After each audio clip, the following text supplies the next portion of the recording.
Vamos a Euromovidas. BUSKER from Malta. How are you? Are you enjoying Madrid?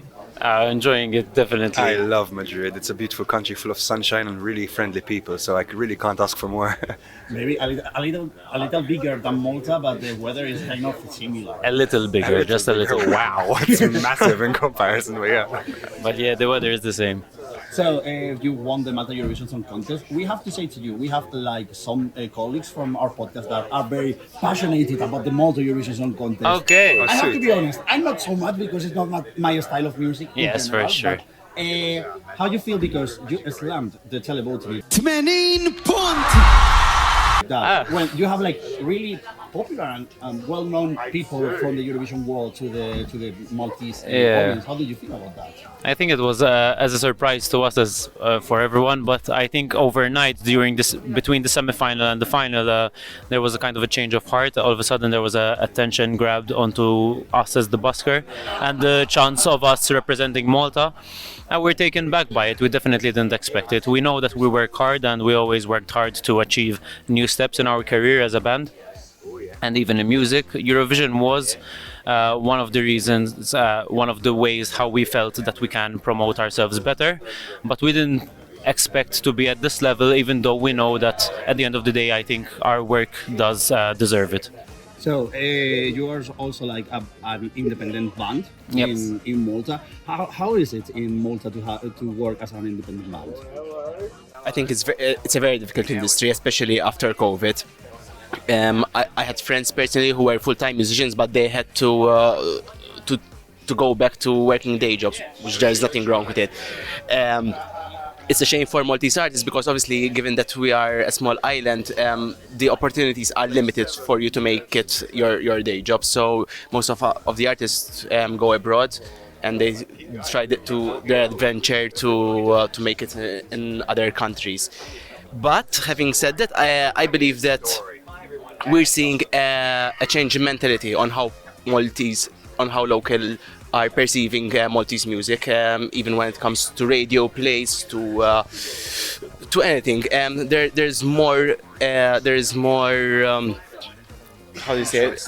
There's more interest from locals. And I believe that we do have some great artists in Malta, and it's such a shame that they don't get that exposure. So that's why then we rely on big platforms like the Eurovision, So we make sure that our original material is heard by a wider audience. Something else I would like to add about the industry in Malta, it's a small island, so obviously there are only a limited amount of venues which you can play as a band without overexposing the band. Apart from that, being a musician is not only the performance element, it's also endorsements, it's also having people back you and back your product. And unfortunately, again, being a smaller market, being a smaller market, of course, it's very difficult to attain certain backing, because there are many artists for a very small pot of endorsements, So there are many different challenges which we face on a day-to-day. Then your own party is, for me, it's really surprising because it's not what I would expect from Malta to send to Eurovision. You have to know that. Also because I'm a lover of saxophones.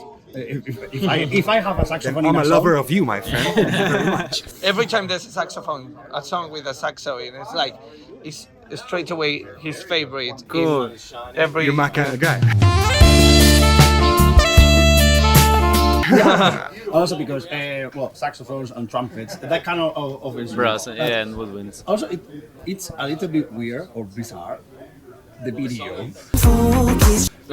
What came about that? Well, how did you find the idea to make so many versions of yourselves on the video? The idea is quite simple. I think the song is it's mostly about letting yourself enjoy spend time the way you most enjoy doing. So basically the idea was taking different groups of people and giving them the moment where they enjoy doing the activity the most. So basically you first see the activity, which in our case it was the party, which we weren't enjoying as much, even though there are a lot of people enjoying it. The character represented didn't. So it's taking yourself from something that you don't enjoy doing, but doing something different. For example, there was the ballerinas who enjoy definitely dancing, their style of dancing, let them enjoy it. There were the line dancers, and they were enjoying it their own way. I'm pretty sure that different ages, like babies and then the elderly, find different ways how to enjoy it as well. So the video is representing a wide range of people enjoying their time the way they know how to, and encouraging people to do what they feel like doing most. And also, talking about your performance in the Malta Eurovision Song Contest, are the cardboard codes still alive, or you are making new ones for Eurovision? Unfortunately, the one we used are not alive anymore. They died on the eve, on the after party. Yeah. Because you had Ira Lorsko, you have Destiny Tsukuniere, and you have Joe Grech, who was the first Maltese artist who represented the Eurovision Song Contest. Why Malta doesn't send Maltese songs in Maltese anymore? I think it's a tricky question because it's not about. We have submissions with Maltese language, and it's important for us Maltese to represent our language. I think it's a matter of the prospects of why Malta enters Eurovision. I think Eurovision fans in general do wish that Eurovision eventually comes to Malta. And when I think there's a public vote, even though we love our Maltese language, sometimes we are afraid that the Maltese language, since it's not shared with a lot of people, is that it won't be enough for enough votes for Malta to represent, to host Eurovision next year, so the following year. So I think it's a matter of finding the right song with the right Maltese, with Maltese language. Eventually will have enough attention. We're just always afraid of it not representing enough. So we have like one of our colleagues from the podcast inventing this a game for you. We are gonna say events that you can go as a person, and you have to say what kind of sweater will you wear in that event. Amazing. So let's start with this one. To a wedding. Crochet. Sweater vest. Sweater vest, yeah, actually. Sweater vest.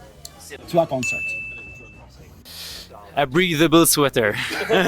Yes, it might get a little bit hot, so it's better to prepare yourself in order not to faint.